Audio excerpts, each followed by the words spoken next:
hasta muy particularmente en nuestros días, en que observamos que existe este creciente espíritu anticristiano y apostasía integral, cumpliéndose, por cierto, proféticamente el cumplimiento de los tiempos. Con claridad podemos observar la intensidad y grado creciente de las pretensiones dictatoriales del maligno y su gobernabilidad mundial, utilizando no solo la falsa religión como antaño en los tiempos de la Reforma. La institución católica romana era quien gobernaba, tanto en el aspecto religioso como también político. Con claridad podemos observar la intensidad y grado creciente de las pretensiones de Satanás. Hoy por hoy, la Iglesia y el creyente están siendo exigidos en cuanto a su libertad en Cristo.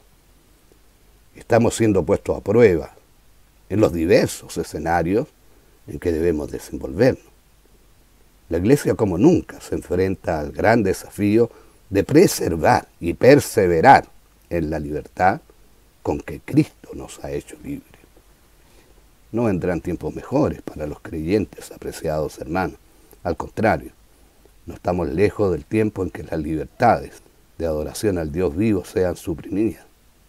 Vendrán tiempos de urgencia en que tendremos que hacer uso de nuestra conciencia libertaria, en que al igual que los apóstoles Pedro y Juan, ante las restricciones de los magistrados pronunciaron: juzgad si es justo delante de Dios obedecer antes a vosotros que a Dios, porque no podemos dejar de decir lo que hemos visto y oído. Hechos 4, versos 19-20.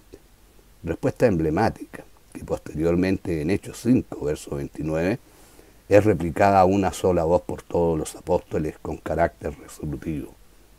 Es menester obedecer a Dios antes que a los hombres. Nos ha tocado vivir en un tiempo de resistencia y de exigencia, de los cuales muchos cristianos aún son ignorantes e indiferentes, creyentes tibios e inconscientes, que el tiempo sorprenderá desnudo. A esto debemos llamar con la palabra. Por lo cual dice: despiértate tú que duermes y levántate de los muertos y te alumbrará Cristo. Efesios 5:14. ¿A qué nos referimos de tiempo de resistencia? Habiendo visto el principio de libertad, debemos de determinar a qué nos referimos a tiempo de resistencia. En primera de Pedro, capítulo 5, del verso 8 al 10, la palabra del Señor nos dice: sed templados y velad, porque vuestro adversario, el diablo, cual león rugiente, anda alrededor buscando a quien devore, al cual resistid firmes en la fe, sabiendo que las mismas aflicciones han de ser cumplidas en la compañía de vuestros hermanos que están en el mundo. Mas el Dios de toda gracia, que nos ha llamado a su gloria eterna por Jesucristo, después que hubiereis un poco de tiempo padecido, Él mismo os perfeccione, confirme, corrobore y establezca. La Iglesia nació bajo la resistencia. El mensaje y testimonio de Jesucristo, nuestro Señor, fue perseguido desde los primeros días de la Iglesia, no solo por la casta judaizante, sino un imperio que igualmente persiguió a los cristianos de manera cruel y despiadada desde el nacimiento de la Iglesia y especialmente hacia el año 64 después de Cristo. La Iglesia en los primeros tiempos padeció, pero no dejó de apelar al principio de la libertad, oponiéndose a los edictos y leyes que coartaban su fin. De hecho, muchas de las iglesias de Asia veían que las circunstancias restrictivas eran parte de la señal de la pronta venida de Jesucristo. Era por esto que creían que el cumplimiento de su advenimiento podía producirse en cualquier momento. Esto les alentaba y sufrían con gozo las pruebas y las tribulaciones. Claro está y comprendemos que las Escrituras nos llaman a atender y entender que los tiempos postreros comienzan con los sufrimientos de la iglesia primitiva, pero que paulatinamente se incrementarían hasta el cumplimiento de los tiempos. De ahí que estudiosos bíblicos indican que los días que vivimos son los últimos tiempos, son los últimos días. Tiempos que determinan con mayor razón que estamos cerca del tiempo profetizado, de que se instalará la más grande de las tiranías y totalitarismo que el mundo ha conocido. Es en este marco que se nos entrega una palabra profética en razón del anticristo, entendiendo que éste se manifestará posteriormente al arrebatamiento de la iglesia. Lo anterior, por cierto, no determina, y es altamente probable, por lo que estamos viviendo, que la acelerada formación del sistema anticristiano en este último tiempo, seamos también espectadores de esas bases políticas, legales, que darán marco al gobierno más tirano que la historia haya conocido. El orden es muy claro en cuanto al cumplimiento profético. Fijémonos en la lectura y continuamos leyendo. 2 Tesalonicenses 2, versos 3 y 4. No os engañe nadie en ninguna manera, porque no vendrá sin que venga antes la apostasía y se manifieste el hombre de pecado, el hijo de perdición, oponiéndose y levantándose contra todo lo que se llama Dios o que se adora, tanto que se asiente en el templo de Dios, haciéndose parecer Dios. También debemos recordar que este sistema se basará en el control absoluto de toda la área social del ser humano y que su implementación con seguridad la podremos apreciar ya en nuestros días por medio de la cautividad de conciencia de las nuevas generaciones.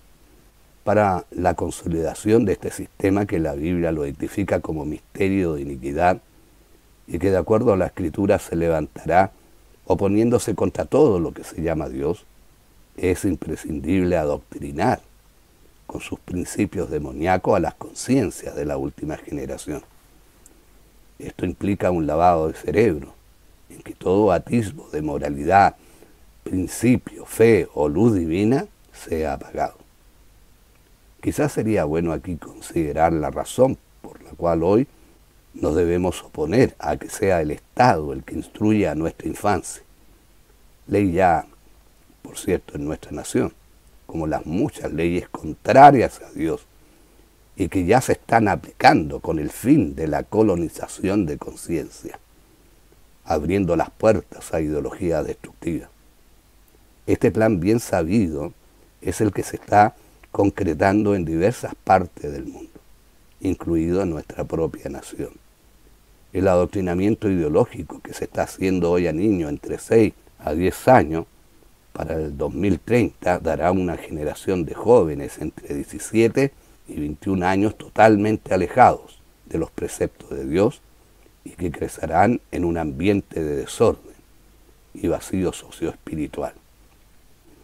Volviendo a la introducción, vemos cómo esta torre que es la comunicación está en este tiempo tomando el rol relevante para los fines destructivos del sistema, influyendo y reorientando las mentes de las personas, como así cautivando las conciencias a través de una acabada estrategia oscura y perversa. El instrumento que sirvió para la primera rebelión y apostasía política, a mi entender, se ha restituido de una manera portentosa, por decirlo menos. Recuerden que Dios sentenció y castigó a la humanidad en los tiempos de Babel, confundiendo sus lenguas. Recordemos el episodio en Génesis 11, versos 6 al 8. Y dijo Jehová, he aquí el pueblo es uno y todos estos tienen un lenguaje y han comenzado a obrar y nada las retirará ahora de lo que han pensado hacer. Ahora pues descendamos y confundamos allí sus lenguas, para que ninguno entienda el habla de su compañero. Así los esparció Jehová desde allí sobre la faz de toda la tierra, y dejaron de edificar la ciudad. Verso 9. Por esto fue llamado el nombre de ella Babel, porque allí confundió Jehová el lenguaje de toda la tierra, y desde allí los esparció sobre la faz de toda la tierra.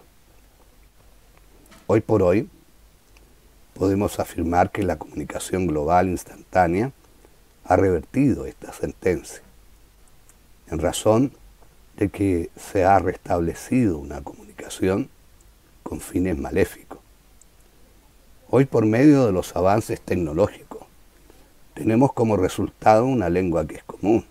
No me refiero al esperanto, que es la única lengua universal planificada, sino me refiero al uso del lenguaje cibernético. Deseo explicar el significado de cibernético. Como cibernético designamos hoy a todo lo relacionado con la tecnología computacional e interdisciplinaria, usada para la extensión de las capacidades humanas. Pero no obstante lo anterior, la palabra cibernético deriva del griego kibernetes, que, escuche bien, significa el arte de manejar un navío. Ha sido usada desde hace mucho tiempo. Por ejemplo, esta palabra fue usada por Platón en su obra La República para referirse al arte de dirigir a los hombres, o al arte de gobernar y de ejercer control. El concepto moderno de lo cibernético fue acuñado por Norbert Wiener en su obra Cybernetic, Control y Comunicación en Personas y Máquinas.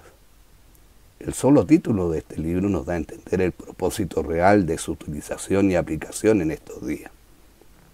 Esta forma comunicativa moderna comenzó a manifestarse con el invento de los dispositivos audiovisuales, radio, televisión, internet, desarrollándose hasta hoy con los medios complejos que implica la tecnología computacional, donde vemos que las interacciones humanas han migrado al espacio cibernético, creando acosos, delitos, ataques y hasta relaciones. Hoy la gran mayoría de los seres humanos tienen a disposición los medios comunicacionales, y donde hay deficiencia de ello, los estados hacen esfuerzos mayúsculos para que exista acceso, incluso privilegiando la comunicación frente a prioridades como seguridad, educación y salud o vivienda, señalando que es un objetivo para superar la brecha de pobreza. ¿Por qué es de tanta importancia? La respuesta es sencilla. El uso de las comunicaciones es fundamental para ejercer el poder.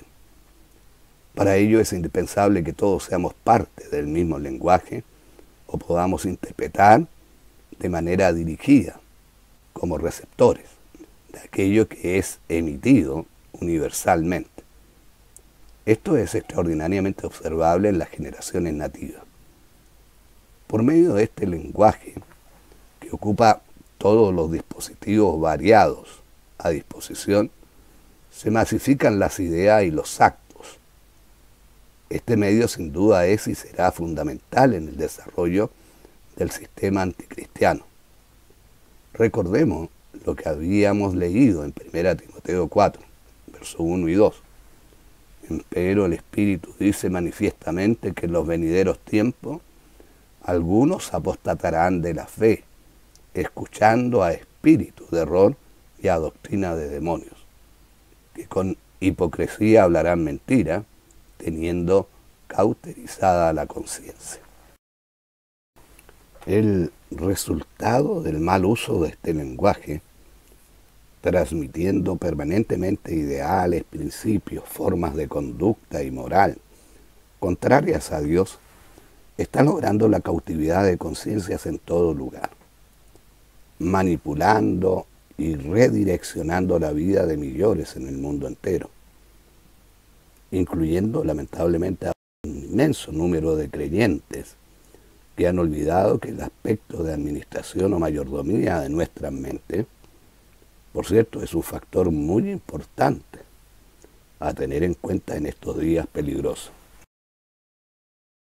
Es casi inevitable no ser parte de un sistema con una comunicación tan agresiva, pero el creyente debe cultivar cuidar su mente de tal forma de estar en condiciones de discernir adecuadamente frente al cúmulo de información errónea y anticristiana.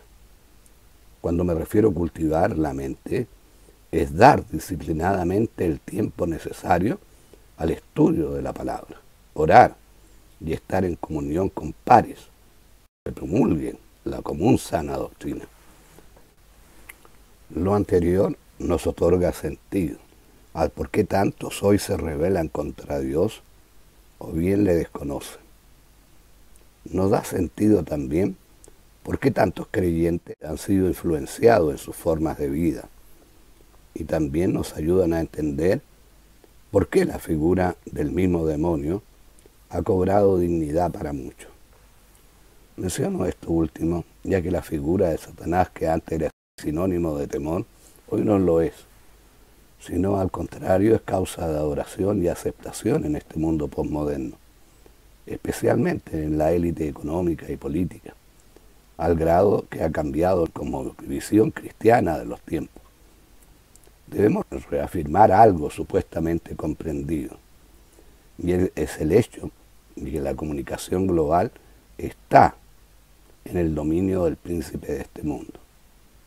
Esta revolución en las comunicaciones, que comenzó con la televisión hasta llegar hoy a la comunicación global instantánea, está llena de ideología demoníaca, o como dice Pablo, doctrina de demonios, que es predicada, adoctrinando a las 24 horas del día a los billones de almas y en cada rincón del planeta. Esto es la realidad del tiempo peligroso que vive la Iglesia. Tiempo satánico, despiadado, al cual cada creyente debe resistir. Respecto al gobierno civil y al creyente, debemos recordar que el principio de libertad es un principio y bien mayor para el creyente, ya que proviene de Dios y acaba en Él. Por eso está sobre cualquier apreciación del hombre. Dicho esto, debemos recordar que la palabra de Dios nos pide a los creyentes sumisión a las autoridades. El apóstol Pedro señaló: sed pues sujetos a toda ordenación humana, por respeto a Dios, ya sea al rey como a superior, ya a los gobernadores como de él enviados para venganza de los malhechores y para loor de los que hacen bien. Porque esta es la voluntad de Dios, que haciendo bien hagáis callar a la ignorancia de los hombres vanos, como libres, y no como teniendo la libertad por cobertura de malicia, sino como siervo de Dios. El apóstol Pablo indica: toda alma se someta a las potestades superiores, porque no hay potestad sino de Dios, y las que son de Dios son ordenadas. La demanda de sumisión y obediencia a las autoridades civiles es parte de la ética del creyente en el peregrinaje en esta tierra. Pero como dice el apóstol Pedro, está supeditada a nuestra libertad en Cristo. O sea, la libertad no se puede empeñar. Este es el sentido rector de las Escrituras para todos los creyentes. De hecho, los mismos apóstoles cumplieron con esta acción rectora, desobedeciendo cuando fue menester hacerlo. Ya veíamos a Pedro y Juan que desobedecieron a las autoridades que en ese momento estaban en el poder, ya que después que Pedro y Juan sanaran a ese cojo de nacimiento, fueron arrestados por predicar acerca de Jesús y fueron llevados a la cárcel. Las autoridades estaban decididas a que no enseñaran acerca de Jesús. Aquí es cuando Pedro dice esta frase: juzgad si es justo delante de Dios obedecer a vosotros que a Dios, porque no podemos dejar de decir lo que hemos visto y oído. El mismo apóstol Pablo sufrió cárcel, persecución y finalmente la muerte, porque se negó a acatar los edictos en contra de la predicación y las formas corruptas de vida del tiempo apostólico. Esta es la posición que las Escrituras enseñan y defienden en razón de nuestra libertad como bien mayor, otorgando la conciencia de cuándo actuar en desobediencia civil al gobierno si éste ordena algo perverso, de tal modo que se obliga que un cristiano actúe en una forma que es contraria a las claras enseñanzas, principios y requisitos de la palabra de Dios. ¿Cómo podemos basar esto que hemos dicho? Bueno, algunos ejemplos de desobediencia civil en la Escritura. En Éxodo 1, el faraón egipcio dio la orden clara a 2 parteras hebreas de que tenían que matar a todos los judíos varones recién nacidos. Una patriota extrema habría ejecutado la orden del gobierno. Sin embargo, la Biblia dice que las parteras desobedecieron al faraón. Éxodo 1:17. Mas las parteras temieron a Dios y no hicieron como les mandó el rey de Egipto, sino que reservaban la vida a los niños. La Biblia dice que las parteras mintieron al faraón acerca de por qué estaban dejando que los niños vivieran.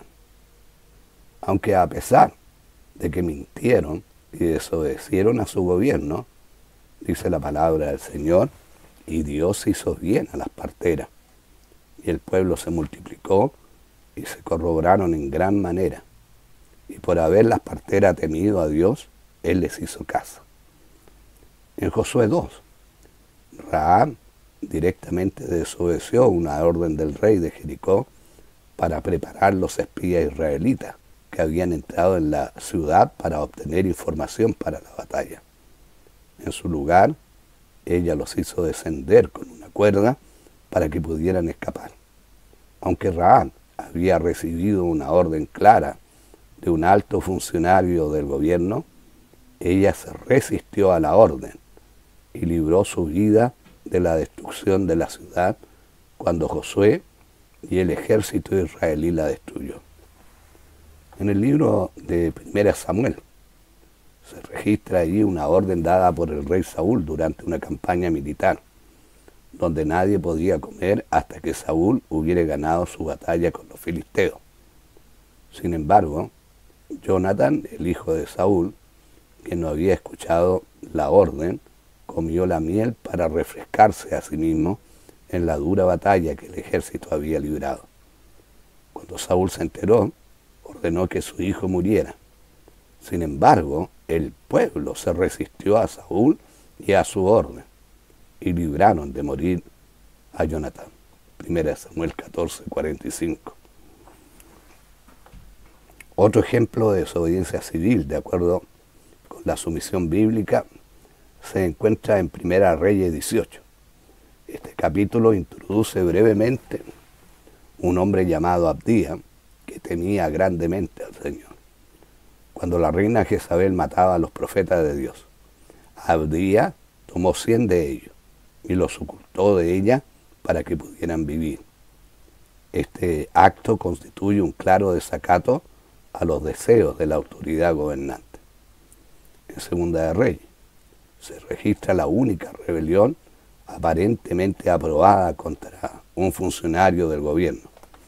Atalía, la madre de Ocosías, empezó a destruir la descendencia real de la casa de Jehová. Sin embargo, Joás, el hijo de Ocosías, fue llevado por la hija del rey y lo ocultó de Atalía, para que el linaje se preservara. 6 años más tarde, Joiada reunió hombres en torno a él, declaró a Joás como rey y mataron a Atalía. Daniel registra varios ejemplos de desobediencia civil. La primera se encuentra en el capítulo 3, donde Sadrach, Mesach y Abednego se negaron a adorar la estatua de oro, en desobediencia a la orden del rey Nabucodonosor. La segunda está en el capítulo 6, donde Daniel desafía el decreto del rey Darío de no orar a nadie más que al rey. En ambos casos, Dios rescató a su pueblo de la pena de muerte que se había impuesto. Un último ejemplo de la desobediencia civil podríamos citar el libro de Apocalipsis, donde el anticristo ordena a todos aquellos que están vivos durante los tiempos finales que adoren una imagen de sí mismo. Pero el apóstol Juan, quien escribió Apocalipsis, dice que aquellos que se convirtieron en cristianos en ese terrible tiempo, desobedecerán al anticristo y a su gobierno, y se negarán a adorar la imagen. Apocalipsis 13:15. Y así como los compañeros de Daniel violaron el decreto de Nabucodonosor para adorar a su ídolo. Lleguemos a algunas cosas concretas como conclusión. Los cristianos deben resistir un gobierno que obliga o impone la maldad y deben trabajar en forma no violenta dentro de las leyes de la tierra para cambiar un gobierno que permite el mal. La desobediencia civil está permitida cuando las leyes o las órdenes del gobierno constituyen una violación directa de las leyes y mandatos de Dios. Es muy probable que algunos de nosotros ya estemos en desobediencia, preservando nuestra libertad en Cristo. Y es muy seguro que muchos de los que estamos reunidos en este congreso deberemos de aplicar conciencia y discernimiento espiritual frente a diversos asuntos que enfrentaremos en todas las áreas. La familia, los padres, respecto a las enseñanzas de sus hijos, en los oficios y diversas profesiones, frente a las leyes anticristianas que se están implementando en este tiempo y que nos ha tocado vivir. En realidad es un tiempo de prueba para los creyentes, un tiempo de resistencia.